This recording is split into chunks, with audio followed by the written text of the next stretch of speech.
We're in a race with China and the rest of the world for the 21st century.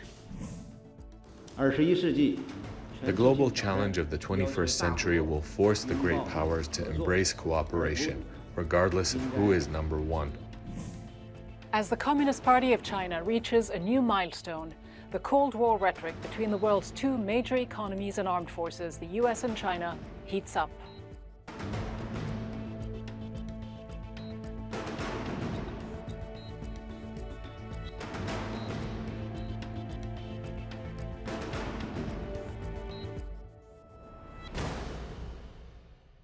Hello and welcome to Inside America with me, Ghida Fakhry. As China celebrates the 100th anniversary of the Communist Party, its continued political, economic, scientific, and military rise has put the United States on edge. Since 1979, China's economy has doubled every 8 years, putting it on track to surpass the US as the world's largest economy, a status it has already attained according to some. In 2020, during the pandemic, it was the only major economies to grow. As President Xi Jinping's party prepares to, quote, embark on a new splendid journey in the next century, US President Joe Biden has promised to invest to ensure that America prevails in the race with its main rival, and he has the support of both parties in Congress, a rarity these days. Earlier this month, the Senate passed a bipartisan bill to counter China's economic and military plans by investing $250 billion on science, technology, and research. Senate Majority Leader Chuck Schumer said it will supercharge American innovation and preserve our competitive edge for generations to come. The House is considering similar legislation that would boost America's economic competitiveness with China and exert pressure on Beijing on human rights. Last week, the Biden administration announced the blacklisting of 5 Chinese firms for their alleged use of forced labor and other human rights abuses against ethnic minorities in Xinjiang. It also banned imports of a key Chinese-made component of solar panels. The United States will not tolerate modern-day slavery in our supply chains. The so-called genocide and forced labor in Xinjiang are nothing but rumors with ulterior motives and downright lies. Its real purpose is to restrict and contain the development of relevant sectors and enterprises in China. U.S. Secretary of State Antony Blinken denied that Biden's policy towards Beijing is driven by an interest to contain China economically. We are not about containing China or holding China back. What we are about is upholding the free and open, rules-based international order that we have spent so many decades building, investing in, working on together. And if that order is challenged in any way by anyone, we will stand up and defend it. And that's not directed at China. It's about defending the order. So how far will the U.S. go in confronting China, and what drives its policy? I'm joined by Mickey Cantor, who served as Trade Representative and Commerce Secretary under the Clinton administration. Secretary Cantor, just before the last U.S. election, you said that there was the possibility there would be some kind of progress in the relationship with China, that people on both sides view the relationship as critical. But what we have seen since the election of Joe Biden is not just a continuation of Trump's trade policies with China. We have in fact seen some kind of ratcheting up of pressure on Beijing and an attempt by President Biden to pressure US allies to take a tougher stance against China. Is this the kind of constructive approach and strategy that you expected and hoped to see from Democrats in the White House? One, I think I talked about the potential strategy of trying to develop a common agenda between our allies and the U.S. in regard to the approach to China. And that is happening. It's not been pressure. I don't know why you use the word pressure. The U.S. has not pressured our allies. Our allies have the same interest that the U.S. has in developing a relationship with China that is productive, not only for the U.S. and our allies all over the world, but particularly in Asia, but also productive for China. You said just a few years ago, in fact in 2017, you said about Trump's trade policy towards China, quote, "We have to get away from threatening and divisive rhetoric." If Trump's approach back then was problematic, as you described it, how would you describe Biden's approach and rhetoric today? Well, I think Biden has 2 or 3 levels to it. Level one is what I said, enlisting our allies in a common agenda and approach to China in terms of trying to make progress. There are a number of things that China is doing in the South China Sea, for instance, or with trade that are not only problematic, that are difficult and have caused real dislocation in Asia, if not broader than Asia. That's number one. But number two is whether or not we can, in developing this common agenda, enlist China to make the kind of changes China should make. For instance, the Biden administration is using the pressure created by China, which is a smart thing to do, in order to create leverage with China in terms of particularly in the trade area. Well, it didn't help and didn't quite succeed, did it, under Trump? Why would it succeed now? Isn't the US today using the same divisive approach towards China at a time when it needs China's cooperation on several major global issues, from the pandemic to climate change? Well, what the Trump administration didn't do, of course, is enlist our allies. We withdrew. The US withdrew from leadership, withdrew from building alliances, withdrew from building a common agenda, withdrew from trying to create the kind of atmosphere that would persuade China to join with us in trying to create over the next number of years a common agenda that is helpful to all parties.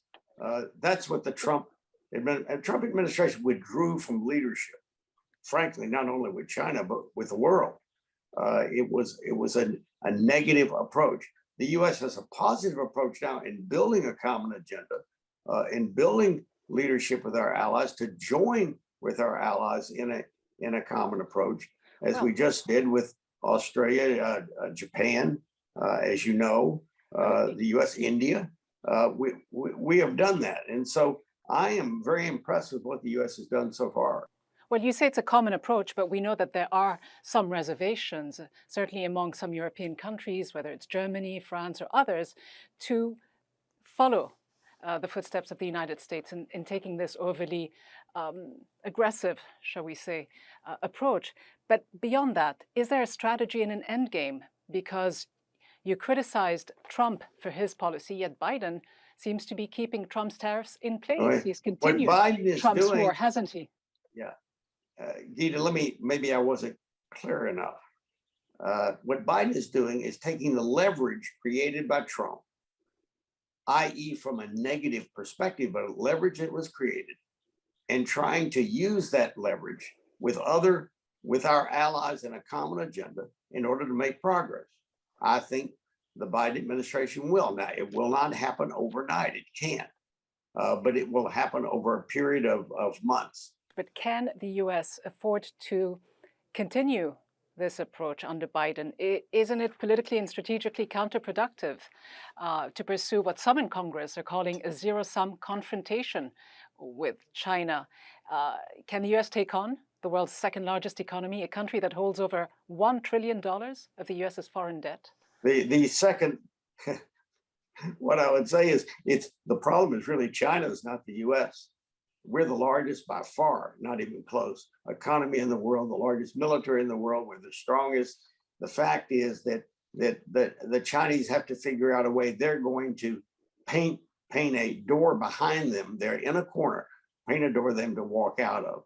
And I think they will. The Chinese are well versed in international diplomacy. They understand there's a new U.S. president. They understand what we're doing. And in fact, I think they probably will welcome it. They can't say that publicly, of course, but they do. Former U.S. Trade Representative and Commerce Secretary Mickey Cantor, thank you so much. Thank you. Appreciate it.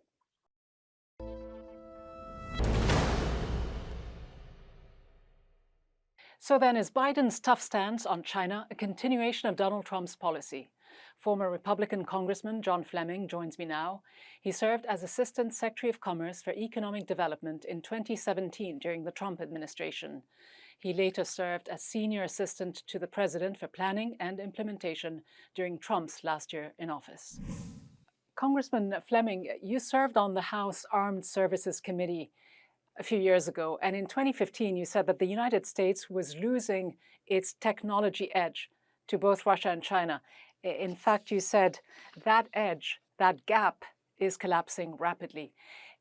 Is it this growing realization that the United States is being overtaken by China, not just economically, but militarily, that is fueling much of the anti-China rhetoric that started under President Trump and is continuing today under Biden? Well, there's been a general recognition of the fact that, in fact, China has made really no secret of the fact that they plan to overtake the United States economically within the next 5 to 10 years, and militarily, in terms of their strength and power, within the next 20 to 30 years. They've announced this to the world, so we understand that. And also, we follow their technology just as they follow ours.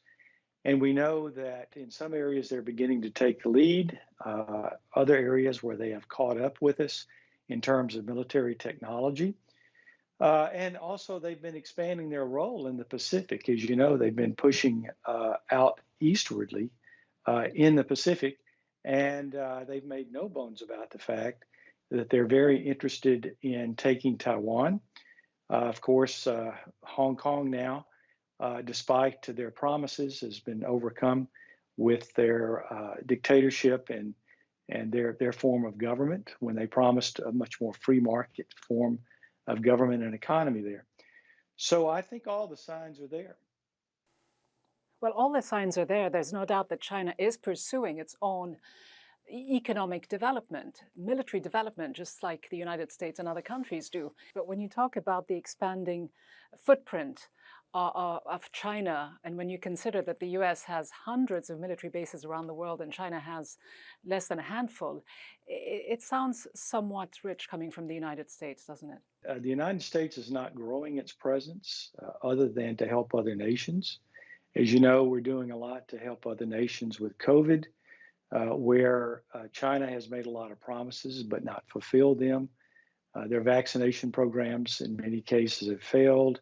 Their offering of protective gear for the COVID pandemic turned out not to come to fruition. So the United States is pitching in to help other people around the world to do that. So we will continue to do that, and we're not expanding our presence anywhere. If anything, as you know, we're pulling out of Afghanistan. We've pulled out of Iraq. We're actually lowering our military footprint around the world. Well, it may be the case, but the US has some 800 military bases around the world. Let me ask you this, though, Congressman Fleming. You were part of the White House coronavirus task force under President Trump. Yes.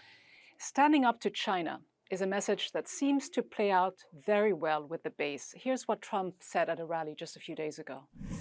We will stand up to China, make them pay trillions in reparations, and ensure that America, not China, dominates the future. We will defend American sovereignty. Is all this hysteria, this fear-mongering about China, just red meat for the base, or is it reflective of just how scared the United States is about China's rise and the uncertainty it faces about its own dominance? I don't think we can write off the 600,000 American lives, over 3 million lives lost worldwide that came because of the irresponsibility in the Wuhan lab, came from China, where China has not been cooperative in preventing this disease or in investigating it. And that doesn't even speak to the economic damage that's occurred to the United States. So I very much agree with President Trump. Obviously, allegations that the Chinese themselves refute, but for now, former Congressman John Fleming, also former senior advisor to former President Donald Trump, thank you so much. Thank you.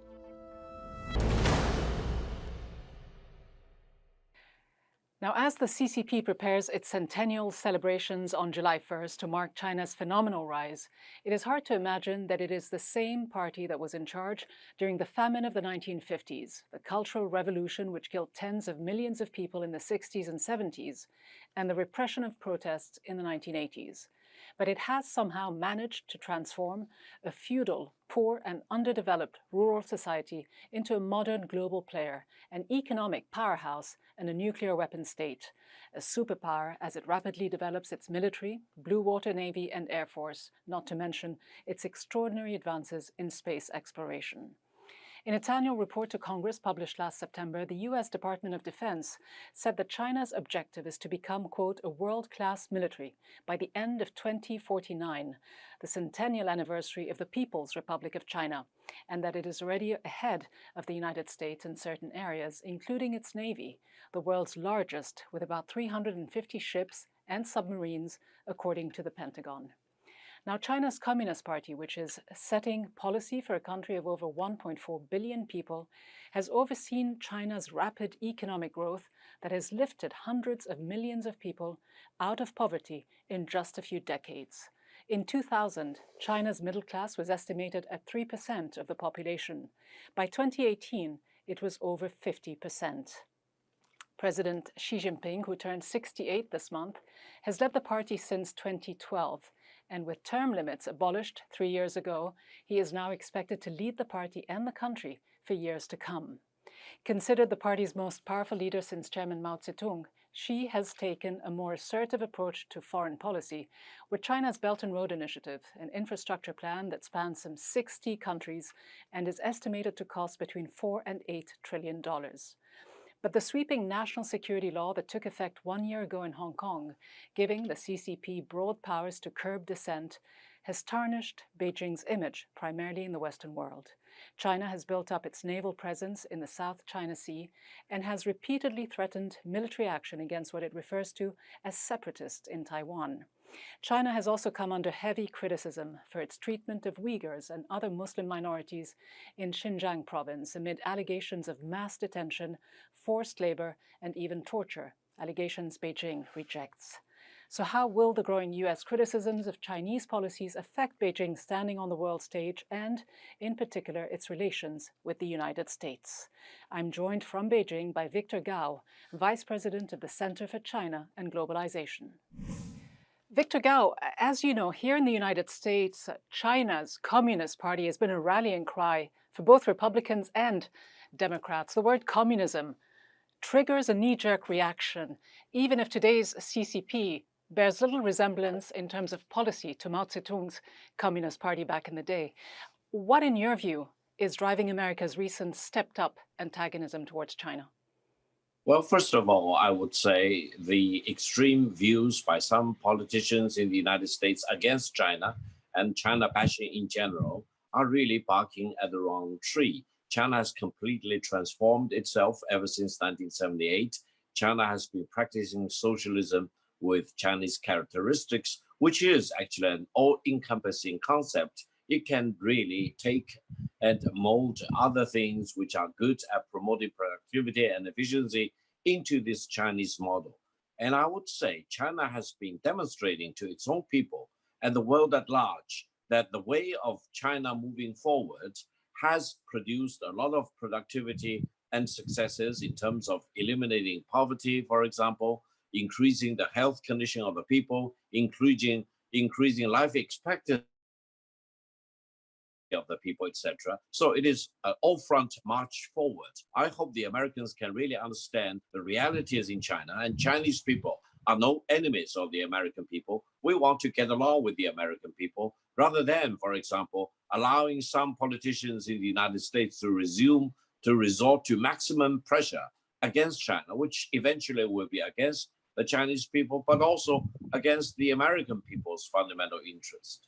But there's no doubt that there is increasing frostiness in the relationship between the two countries. The Chinese ambassador here in the United States is leaving his post after 8 years. There is no U.S. ambassador to China.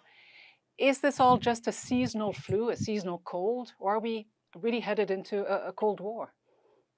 No, I don't think there will be a Cold War between China and the United States, and we are waiting to expect the new U.S. ambassador to China, Mr. Burns, to assume his position in Beijing very soon. And the new Chinese ambassador, Ambassador Qin, will soon go to Washington, D.C. to assume his very important responsibilities. China and the United States need to calm down and use all their wisdom and resources and foresight, for example, to make sure that these two great countries and great nations can get along rather than get to each other's jugular. But there's an increasingly united front against China here in the United States Congress, under the Biden administration, as well as around some parts of the Western world. Obviously, Biden has tried with some success to bring on board NATO and G7 countries. Just how concerned is the leadership in Beijing about these mounting Western pressures? Listen, China has been here for 5,000 years, and I'm pretty sure China will still be here for another 5,000 years and beyond. We are not easily agitated by these China passion. We hold our own ground. We stand firm on matters of principle, and we defend our fundamental interest.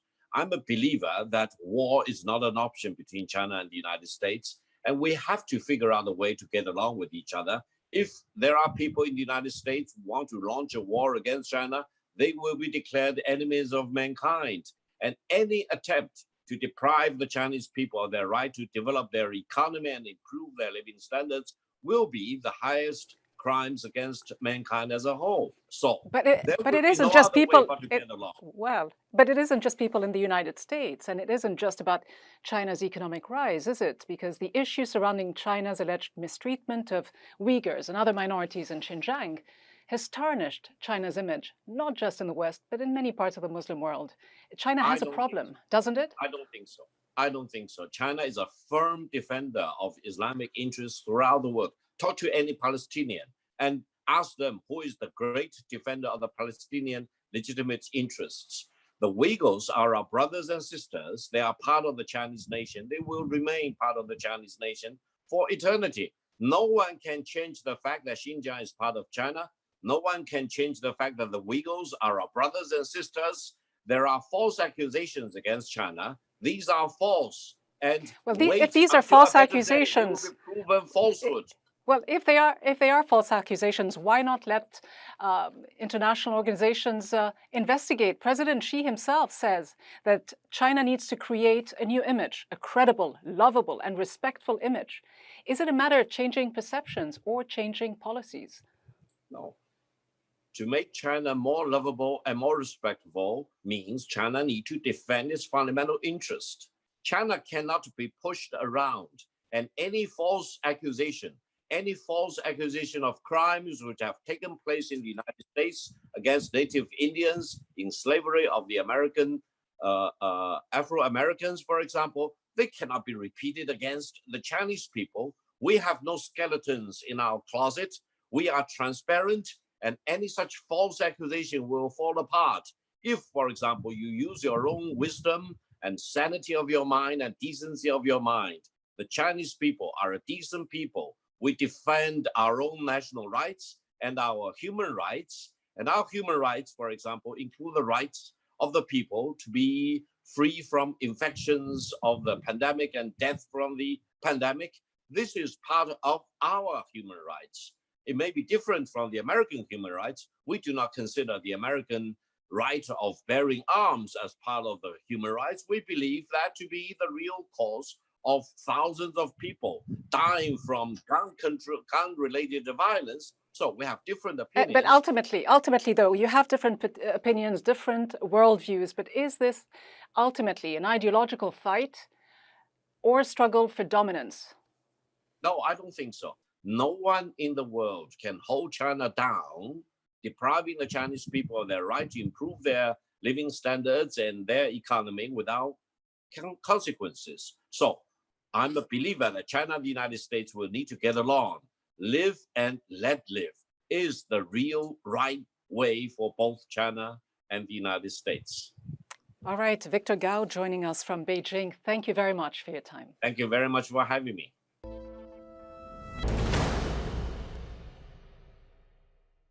The celebration of the centennial of the Communist Party of China is more than just that. It is the culmination of China's long march from a backward, medieval, poor country to a superpower in barely 7 decades since the proclamation of the People's Republic of China in 1949. President Xi Jinping wasn't yet born. When the French politician and writer Alain Pierrefitte published his seminal book in the early 70s, When China Awakes, the World Will Tremble, it was science fiction. Well, it no longer is. Today, China's development drive seems unstoppable. Its flag even flies on Mars. It is a clear challenge to US domination and a strategic nightmare that Washington wants to end but can't. Today's China is not the same country US President Nixon visited and recognized 50 years ago. And so, in short, the US seems to have boxed itself in with a trade war it cannot win as it tries to keep Chinese scientific leaps and military strides in check, as it tries to corner Beijing on Taiwan, Hong Kong, Xinjiang, and Tibet. Love it or loathe it, today's Communist Party of China, communist in name more than an economic policy, has put China on the world map. And, in Pierrefitte's words, the US is starting to tremble. That's all from me, Ghida Fakhry, from the entire team in Washington. Thanks for watching.